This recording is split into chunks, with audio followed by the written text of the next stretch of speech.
थोडीशी माहिती घेऊया. विज्ञानाने नेत्रदीपकाशी प्रगती केली आहे, म्हणूनच आजच्या युगाला विज्ञान युग असे म्हणण्यात येते. आज इतर प्राण्यांहूनही श्रेष्ठ असे जीवन मनुष्याला उपभोगता येते. याचे कारण त्याला प्राप्त झालेले विज्ञानाचे वरदान हेच होय. म्हणूनच विज्ञानाच्या वैज्ञानिक सामर्थ्यामुळे अत्यंत दुर्बल अशा मनुष्य प्रबळ अशा रानटी प्राण्यांपेक्षाही सर्वश्रेष्ठ स्थान प्राप्त विज्ञानाला झाले आहे. केवळ वैज्ञानिक करामतीमुळे देवांनाही दुर्लक्ष अशा साधनांची प्राप्ती मनुष्याला होऊ शकली. इतकेच नव्हे तर पृथ्वीचीही कक्षा ओलांडून प्रत्यक्ष चंद्रबिंबावर त्याने आपल्या पावलांचे ठसे उमटविले.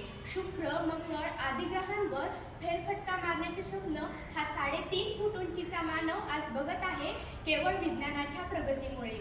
विज्ञानाची गौरवगाथा गाठण्यासाठी महाकवी कालिदासांसारख्या महाकवींची ही प्रतिभा कुंठित व्हावी असा अद्भुत चमत्कार विज्ञानाने घडविला. नसल्याचे असते करणारे व रंकाला राजवैभवाचा लाभ करून देणारे हे विज्ञान म्हणजे मानवी बुद्धीचा आविष्कारच होय. मानवजातीच्या सुखार्थ प्राप्त झालेली यंत्रे ही विज्ञानाची निर्मिती आहे. आगगाडी, मोटार, विमान, टेलिफोन, रेडिओ, टेलिव्हिजन इत्यादींचे शोध म्हणजे मानवी जीवनाला प्राप्त झालेले विज्ञानाचे वरदान हेच होय. मानवजातीमुळे आज विज्ञान खूप पुढे गेले आहे. विज्ञानाने विश्वास आकुंचित केला आहे, देशादेशाला जवळ आणले आहे. तथापि संपूर्ण जगाला उज्ज्वल प्रकाश देणाऱ्या ह्या सूर्यामुळे सकाळी छाया ही निर्माण व्हावी, त्याचप्रमाणे मानवाच्या वैज्ञानिक करामतीमुळे त्याच्या ठिकाणी विलक्षणच राक्षसी सामर्थ्याचाही उदय दुर्दैवाने झाला. हे कटू सत्य आहे. वास्तविक विज्ञानाचा विकास हा मानवी बुद्धीचा आविष्कार असल्यामुळे त्याच्या भरारीच्या झेपेची साथ विज्ञान आजही देत आहे. परंतु विज्ञानाच्या सुखसाधनांच्या समृद्धीनंतरही जगातील लोक उपासाने मारताना दिसतात. पशुतुल्य कष्टी जीवन हे असंख्य जीवांना जगावेच लागते, हे का घडावे याचे उत्तर मात्र अजूनही घोषित नाही. पोटाची टिचभर खळगी भरण्यासाठी लोकांना नीतीचा राजमार्ग सोडून अनीतीचा आडमार्ग का चुकवावा लागतो, किंवा आकाशाला स्पर्श करणाऱ्या व देवेंद्रलाही हेवा वाटावा अशी निवास मंदिरे एकीकडे दिमाखात मिरवत असतात. गल्लीच्छ आणि नरकतुल्य अशा झोपडपट्टीमधील कसेबसे जगण्यासाठी दिव्य दुर्दैवी लोकांना काय करावे लागते याचे रहस्यच कळत नाही.